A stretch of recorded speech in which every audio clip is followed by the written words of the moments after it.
kayadua. Okay, so we're going to be finishing Parshas Vigash, and we're going to start from Perek Mem Zayin, Pasuk Chavav. We're going to learn Psukim Chavav and Chav Zayin and finish the Parsha. Before we do that, I want to add something that supports the whole discussion we had about the negotiations that Yosef had with the Mitzrim, whereby he caused eventually for Pari to have complete control of them, their land, their cattle, and their money, in opposite order, really. And the diak is as follows, and then I'll tell you what this supports. I'll review it in mamish in brief. I noticed that, so there are stages when they come to Yosef and tell him, look, we're out of money, what now? Okay, mikneh, we're out of mikneh, what now? Those are the stages. And first he gets all the kesef, and there's a focus on kesef. Kesef is really what Yosef wants, as we discussed. Oyev kesef, lo yispa kesef, and there's an irony. There's an irony in the fact that he's looking for kesef when actually there's a hunger, and you can't eat kesef. But there's something very interesting going on with that, which basically is that he's trying to, in brief, I don't want to go back into this whole thing, but what Yosef did was he needs the people not to realize that ultimately they are the source of value. Right? There's a big irony in disenfranchising the farmers because there's a hunger, and there's a double irony. First of all, they're the ones who grew all the tuah in the last 7 good years, in case you forgot where this tuah come from. And also, because eventually you're going to turn around and say, okay, guys, we need tuah, go work the land, right? And that's how it ends. He says, okay, you know what? Actually, I'm going to start giving you, instead of taking, I mean, take. But then he's like, oh, hey, about tuahs, helochem zera, because he needs them. Ultimately, he needs them. And we spoke about the pasuk in Kehelas that says, melech l'soda ne'evad. So who's really the eved here? They said, V'hayinu avodim l'parei, and that's what Yosef wanted them to say. But actually, there's a great irony over here, because in as much as the land was the source of all the value, and that's the whole story is revolving around the land and its ability to produce grain and the fact that everyone is so dependent on it. So really, the real king is the land. Next level is the serf.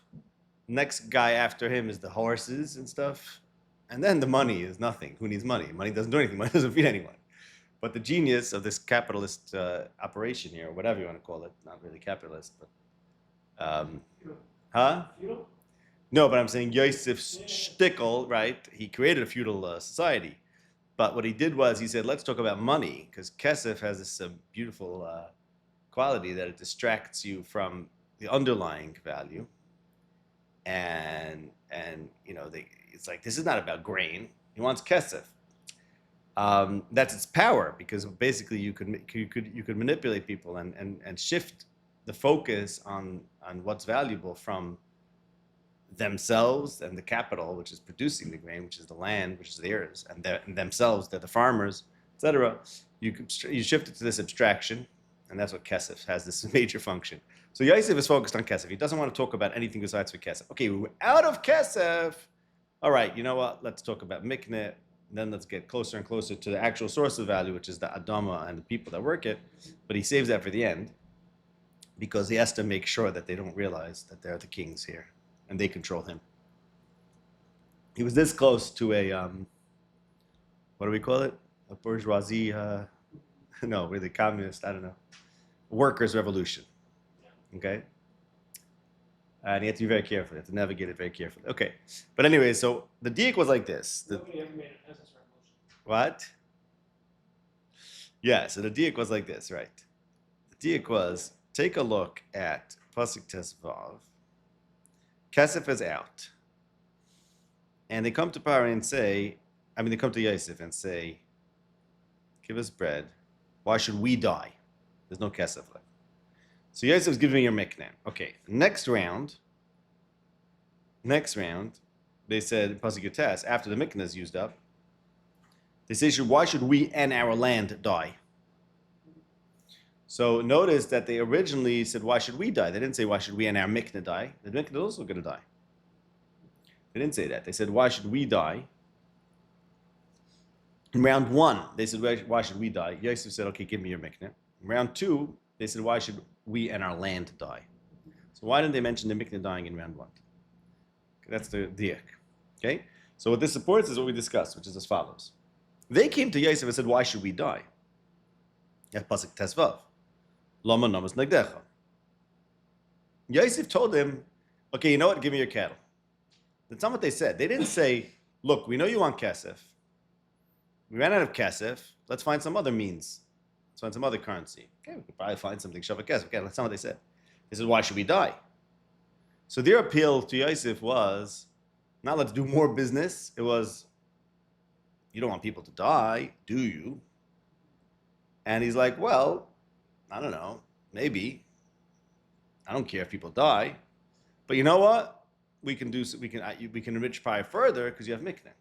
So by saying that, we discussed this. By saying that, he's basically telling them that their value to him is equivalent to their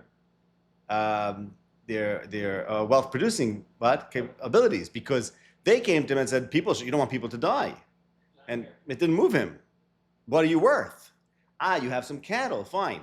And they get the message, and therefore the next time they come around and say, why should we and our land die? And it was pointed out, it's a very odd statement to say. First of all, land doesn't usually die. Land doesn't die, and it doesn't die like people die. But what the point of the pasuk is, he got them to realize that their value is basically their whole worth, even as something worth preserving, is only equal to whatever they own. And therefore they are now, they understood now that they're identical with their land. And if they die, they want to die. and it's the same thing, and that it's the same thing. In other words, we're the serfs. It's not before they came to him as human lives. Now he told them, look, I don't care about you as people, but I do care if you have some value to us. And this value then is the mikdeh. Next level is the value is the land, and them as the workers of the land. As the workers of the land. Okay, and why was that so important again? Yosef had to make them realize that that's the only value. Forgot why that's the case. Because he needed them. Accepting. Right, that's all they are. Okay. Because otherwise they would have insisted on another kind of arrangement. Perhaps. He wants them to accept that they're subservient. Right. Subservient. Right. Right. Right. To convince them. Yeah. How does he do that with the mikneh, not with themselves? Yeah. So he first says with the directly mikneh. they met. Right. Yeah, it's first with the mikneh. Right, but there's also something else I figured out. It's like he wants them to identify with the Adamah. Right. They also say we and our land will be slaves, which is another funny thing. They're basically treating the land equal to a person. There was another point to that. I forgot what it was. Okay. But that's just what I noticed, that the fact that they didn't originally say we don't want our cattle to die, and then they saw that our Damatai supports this idea that originally they came to Yosef with a claim as human beings, as having value for being human beings who shouldn't be left to die. And Yosef said, no, it's about the mikneh. So then next time they learned their lesson, they are worth what they own. Okay, pasuk Avav, Vayosem oise Yosef lechoik. Okay, so let's just talk about the word Vayosem. This verb, sima for a choik, is very common. Chukim are often some, like in Parshas B'Shalach, Shom loy choik u'mishpat. And in Sefer Yeshua at the end, Vayosem Yeshua lechoik b'Shechem, I think, something like that. And even ve'ela mishpatim asher tosim lefneihem. Okay. Also, you have the word Nesina with laws. Okay. So Yosef made it into a chayk. Now, ha'ara, just this oisa, not clear to me. What is it referring to? It. Is this it referring to something specific? Especially because it's Lashon Nekeva. So what's the it? No, he made it something abstract. He made it into a law. So it's something like this hanhaga, this that he did. Because what's the pasuk saying? Saying like this. Till now, we're talking about during the Hunger Years, there's this whole crisis, and he took the opportunity to rearrange the whole ownership structure. It could have been that after the hunger was over, we go back to the old way, Kamashmalom, that this whole structure, this whole system that he had instituted due to a very particular crisis became a permanent law. It's an absolute monarchy. Yeah. It's a totalitarianization, it's a totalization of the state. Yeah. And basically he made Pare into effectively the god that he claimed to be, with giving him total control except for the Kehanim and Bnei Yisrael, as we discussed, and we'll get back to that soon. That's these two psukim basically saying, well, the fact that Kehanim are accepted was mentioned before. Okay, we'll see. So what just to understand where we're holding over here. He did something as a temporary measure, or could have been a temporary measure. This pasuk is saying that that he did during those years, he then established it. He laid it down as a law. So just what the it is, maybe like, why does it say oisa? It's something. There's some sort of. It's interesting. How's it supposed to work? The Torah doesn't say it. Like if it would have used the word mitzvah, he made a mitzvah. Or he used mitzvah or something. Okay. So vayasam oisa, he made that mitzvah or hanhaga, some lashon nekeva. It seems like we're supposed to just figure out what it is. It's just an interesting kind of use of diktuk over here, which is there's some sort of hidden noun, and I guess it's a lashon nekeva noun because it says oisa instead of oisai, or is that somehow the default? I don't know. Is it like in English? I think you do have like he made it. No, it doesn't have to be referring to something specific. No. What? If I would say he made it a law that. Yeah. Right. You don't. It doesn't have to be going back on something else. I think in Hebrew. You don't have to say it though. What? You can In Hebrew. English also. All that. Right. All that. Right. So it's going back on the chayah that was before. Okay. So Akapanim, that's the point of the pasuk, that what he did until now, throughout the years of Rav, he now put on the books or established it as an eternal law, ad hayom hazeh, it's forever. Okay, and what's the law? Now, how did that happen? So let me just read the whole pasuk so you'll understand. How did it happen that he made this into eternal law if it was a temporary measure? Because, well, maybe it had been temporary. It wasn't a temporary measure. It was a temporary crisis which gave rise to the people selling their land. So the fact is that they sold it, and a sale is forever. And that's what the pasuk is saying. We'll soon focus on these words, and I'll just explain these words to you. Al admas mitzrayim lefar lechomish. But look at the end of the pasuk, and then we'll get back to the beginning. Rak admas hakohen levadam. Only the land of the Kohanim themselves, only the Kohanim and no one else. Loi hoisa lefare. So what's this pasuk saying? We know that the Kohanim were accepted from the sale. That's what it said in pasuk of Beis. But here, the pasuk is not talking about it's not just repeating what Yosef did during those years. The pasuk is talking about that what he did during those years became a law. Now, you might think if it became a law, then the Kohanim were no longer made an exception because the Kohanim happened to have not had that crisis because they had their own food, so they had an allotment, so they didn't have to worry about starving to death.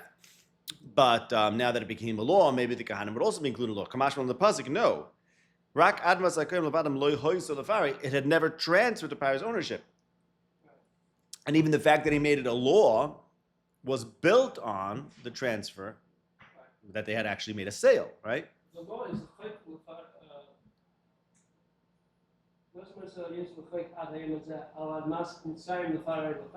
Right. He made a permanent rule about how how much would have to be paid. Okay. What would be allocated to whom. Right. So here's the thing. You could say, well, it's my line, I'm going to change Right. it at any time. No. Right. Okay, good. So that's the thing. It's a very interesting expression. He made a law, al adam masatzayim lifaroi, that the land lifaroi. Now that tells us, that reminds us of pasuk Chav. Vayiken as you call admas mitzrayim lifaroi. The land belongs to Pare. And the end of the pasuk, rak admas hakohen loy hoysa lifaroi, as I just said, means it didn't belong to Pare. So, but the beginning of the pasuk is it saying it belonged to Pare, but on the other hand, it's talking about a fifth. So, what's going on over here? So, I think, and this gets to this expression, al admas mitzrayim lifaroi lachomish. What it means is like this. The whole thing is very interesting because he's like, I own all your land, right? So now I can take whatever I want. No, you can't. Because you know what happens if you own all the land? Nothing. Meaning, what if I buy the deed to the whole America? It's like nothing changed. Everyone's still living there, which is why we spoke about this. This is why Yosef has to move people around because you can't just write on a piece of paper, everything belongs to Pare. Like, That's why he possession is 90% of the law, whatever. Just you need to change the metzias, okay? But nonetheless, the fact that there was a law, a de jure sale to Paro is important. Why is it important? Because now he could play games and say, look, really the land is Paro's. It's only because he's such a nice guy that he's going to let you work the land. You got to give him 20%. Live. Really, you're a bunch of nomads now, and you're moving around the whole country. You don't have any ownership. You don't have any claim. But Paro's going to let you live there out of his beneficence, whatever the word is, and therefore give him a 20%. So that's why the pasuk doesn't just say, it's not that he made an eternal tax of 20%, because no one would ever accept that.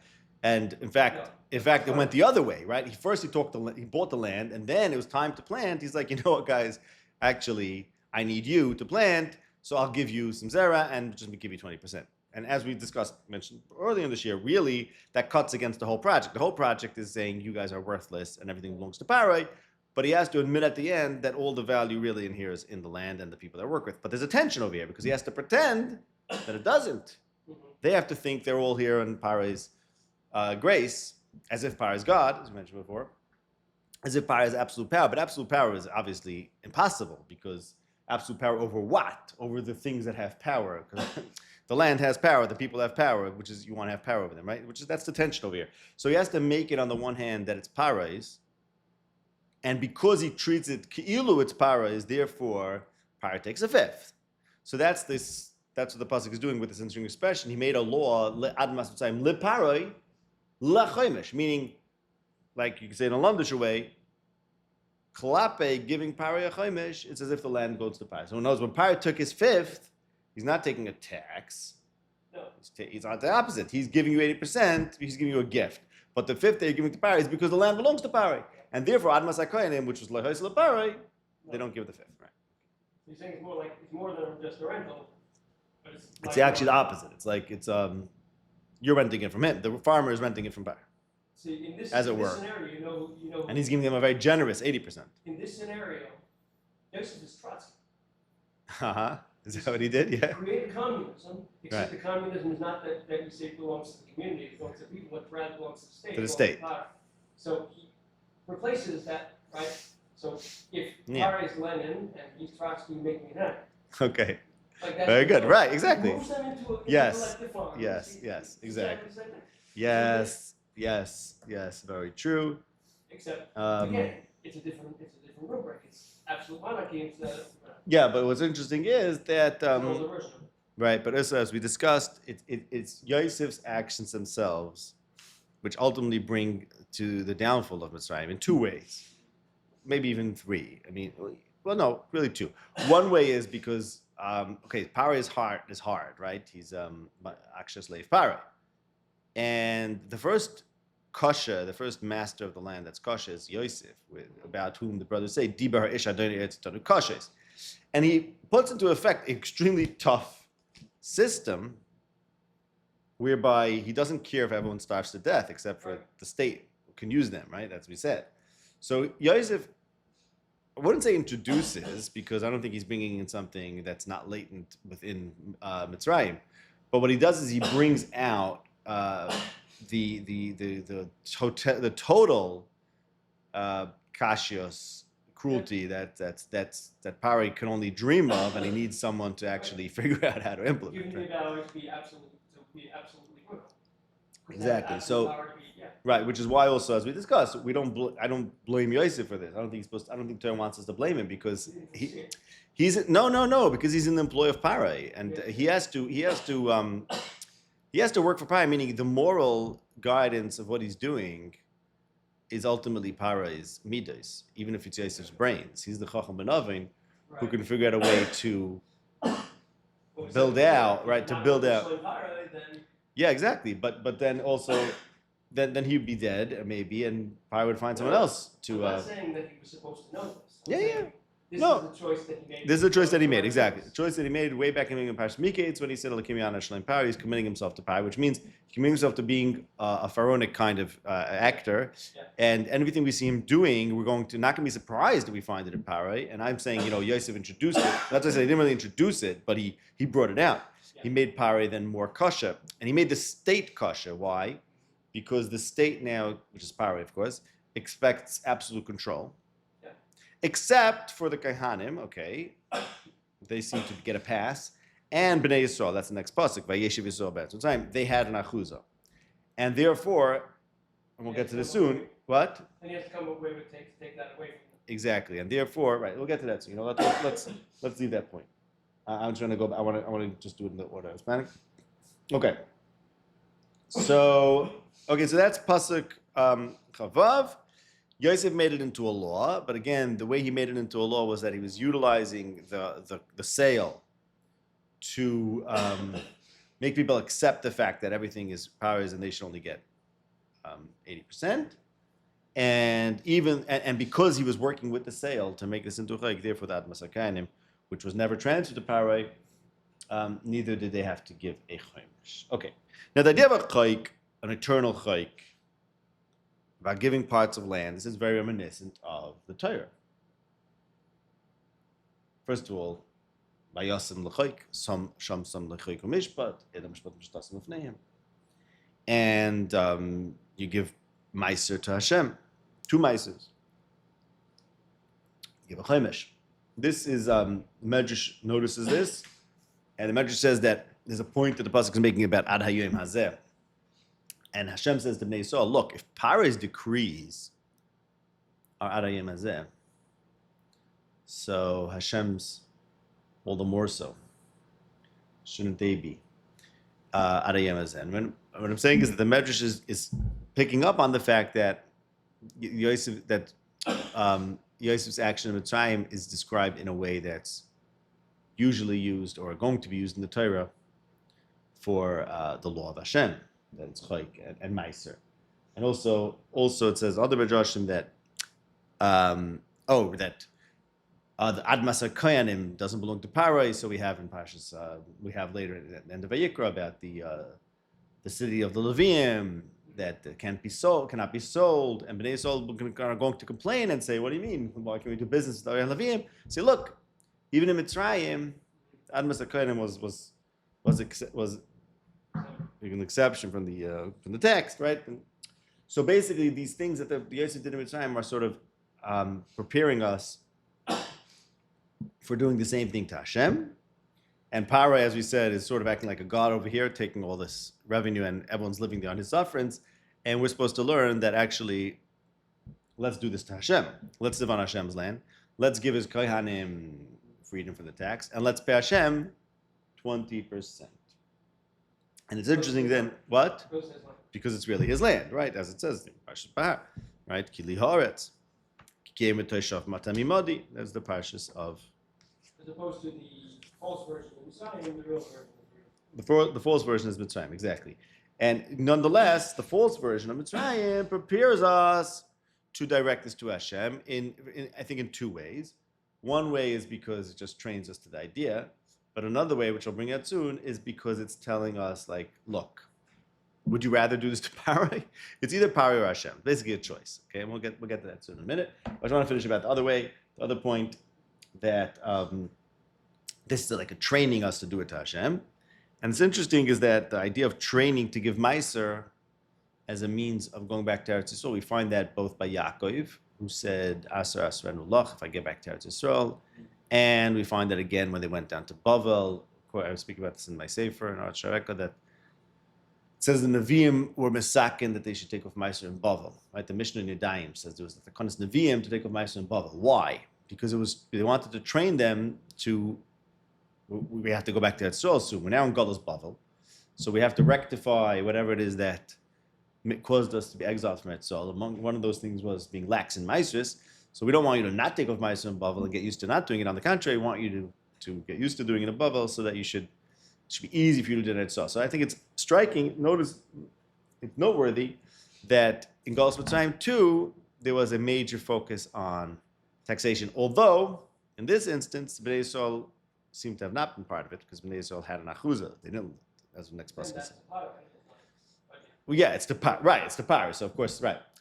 But so I'm saying on the one hand, I think like that they're seeing this and they're getting used to the idea. But on the other hand, they don't want it to be to Paro.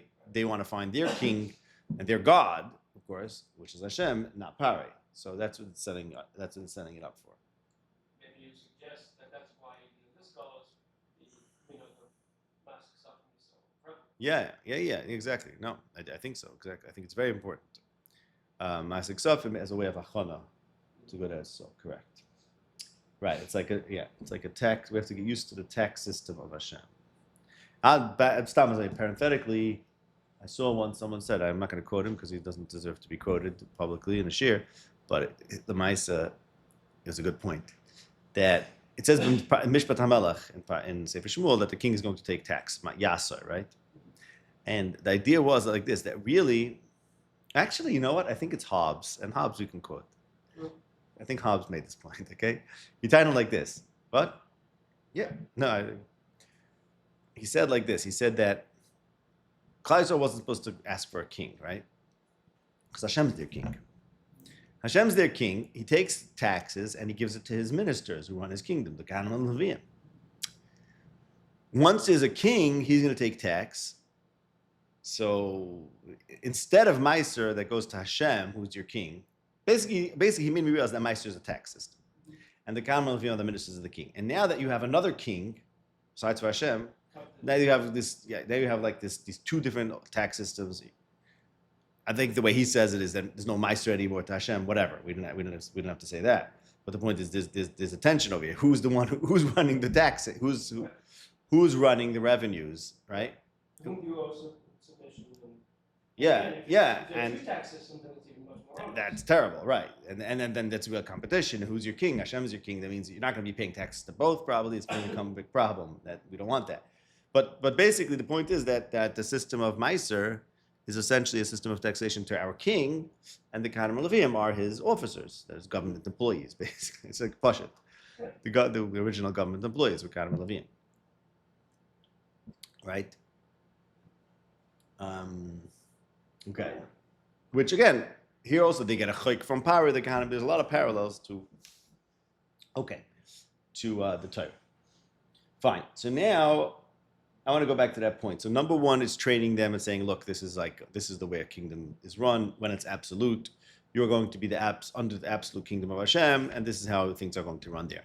But there's also another point over here. It's not just a model. I think it's also telling them, look, if you're not avodim of Hashem, then you're avodim of Pare. Those are the choices, right? Those are basically the choices. We'll see. There's a couple of exceptions, but let's say Pachas HaYoser, we're familiar with being avodim to Pare. That's this story. This is a state and has its subject, and then we're going to become the subject of Hashem. Great. What the pasuk is saying, and I think this is very interesting, the whole idea that this story of Pare has this whole element of totalization of control of the state becoming all powerful. The pasuk is trying to teach us that this is Shibud Malchus taken to its natural logical extreme, its logical conclusion. In as much as you can have a human king, well, why can't you have a total human king and total Abdus? And what this is doing for us is basically making us realize that, like, oh, we don't like this, Avdei Pare. Even before we become Avon, because we had this nice exception, because we were Yosef's brothers, he was able to get us an Achuz and Goshen. But we're looking at this from the outside, we're like, oh, this is what it means to have a human king. So we're not going to do that. So this is a lesson that's setting us up for the need to be free from being Avdei Pare and find another king. Even before we get to the Shibud Mitzrayim, just looking at this from the outside and saying, this is what it means to be a subject of a human king who's going to ultimately take the most control and reduce you to serfdom. So what do you prefer? Would you prefer that? Or maybe you should rather be an Aved to Hashem and give him your Chaimish and exempt his Kohanim from their land, being subject to taxation. So that's I think what the Torah is setting us up for over here. That there's a chayk in Mitzrayim, but of course we'd much rather have the chayk of Hashem, of the Torah. And I think in light of that, and like I said, that's the Medrash picking up on and saying, let's contrast this to Hashem's chukim and show those are also Adayim Hazeh, or Kol Shekin, they should be Adayim Hazeh. And I think it's notable in light of this that in Mizmor Pei Aleph and Kuf Mem Zayin, two of the Mizmorim that we keep on going back to, we have chayk. המצליח להגיד את לעשות ונינו לוקים מוזינו ללוקי יעקב, כי חוק לישראל הוא משפט ללוקי יעקב, חוק לישראל, משפט ללוקי יעקב. Like we have in Kupim Zayin, Magid Dvar Yaakov, Chuku Mishpat Yisrael, Lo Yasachin L'chol Goy. So the chayk of Hashem, which is the real chayk, is Yisrael. Right? And contrast that to this chayk, which is the chayk of Mitzrayim. Yeah. Yeah. Yeah. Right. We're waiting to get out of Mitzrayim, and then we're going to get the real chayk of Misham Sam Lo Chayk Mishpat. Hashem's giving a chayk Mishpat. And that's what those Mizmarim are referring to. So it's notable that here in Mitzrayim, there's a chayk that Yosef initiated. But really, chayk the real chayk is the one that comes from Hashem. Or at least that's the chayk that we aspire to, we'd rather have. Okay. So now we have the Avdei Paroi, which is quite awful. Now that we see what it's like to be an Eved of Paroi, and you have basically two choices. You're either an Eved of Paroi, okay, that's the default. There's two ways out of that. Either you could be a Kohen, or you could be Bnei Yisrael. This takes us to Pasuk of Zayin. Vayeshev Yisrael be'eretz Mitzrayim be'eretz Goshen. So they had an achuzah. Vayeachazuvah. So here we just finished learning that the whole land was transferred to Paro's ownership, and next thing we know, Bnei Yisrael, in contrast to the Mitzrim, had their own land. They had an achuzah. Vayirbu me'oid. When everyone else is almost dying, and nobody cares about them as people, as there a risk of them dying out, Bnei Yisrael are me'oid. Why? Because they're Yosef's family. Yosef gets them an achuzah on Eretz Goshen, and he gets power to give them an achuzah on Eretz Goshen at the same time that he's disenfranchising and dispossessing the whole land of the time. Everyone's losing their lands, and his brothers are getting lands because, well, they're Yosef's brothers. Okay? Yosef's brothers. Now, this leads us right up to the beginning of Shmais. And now, why should Bnei Yisrael be different? So it's not so much that they're enslaving Bnei Yisrael, according to this reading of the beginning of Shmos is saying essentially that everyone in Mitzrayim is avodim. He know avodim of Paroi. Why Bnei Yisrael not avodim? Oh, because they're Yosef's guys. But once you have a Melech Halash Shalom as Yosef, then the chayk that Yosef established ad hayom hazeh ends up being applied to his brothers. And this is, I don't know if I completed my thought before. This is the second way that Yosef's enactment here led to the downfall of Mitzrayim. He made him tough and brittle because he insisted on total control, and he introduced kashios, or brought out the inherent kashios that's in the heart of Paroi. And furthermore, he insisted that everyone has to be avodim, and Bnei Yisrael then ended up being turned back on Bnei Yisrael. We know how that story went. That brought down Mitzrayim, and also Yeah. So there's an interesting irony there. Yeah. Well, the whole thing is he made him kosher, right? He made hardened Paroi. He enabled him to be as harsh as he wanted. Right. As harsh as he wanted, as harsh as he could be. He's not going to not doing right. Debts. He's not going to want to. Yeah, he's not going to want to remember debts. So it's going to end up applying it even where the few exceptions. Which is going to end up hurting, right? We'll never get away with, which is going to end up hurting him because you can't push too hard. You need a little flexibility. And Yosef is basically pushing Paroi to lose all flexibility till he lost it even Klavi Bnei Yisrael, and then he became the most inflexible person and couldn't even relent when he was facing doom. But Bnei Yisrael are going to survive, and they are going to become Kohanei Hashem. So there may be some play over here. Kohanim are accepted, and Bnei Yisrael are because they're Yosef's family. Yosef's forgotten. Bnei Yisrael become Lachas Kohanim and get out of the Shivut. Well,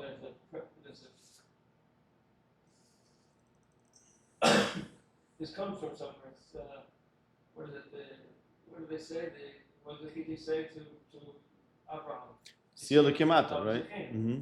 Okay, Hashem. Mm-hmm. Yeah. Right. Right. So there's a possibility of them being recognized as Kahanim as Hashem. Very good. Okay, now I will end with this last point over here. Vayifru vayibru ma'oid.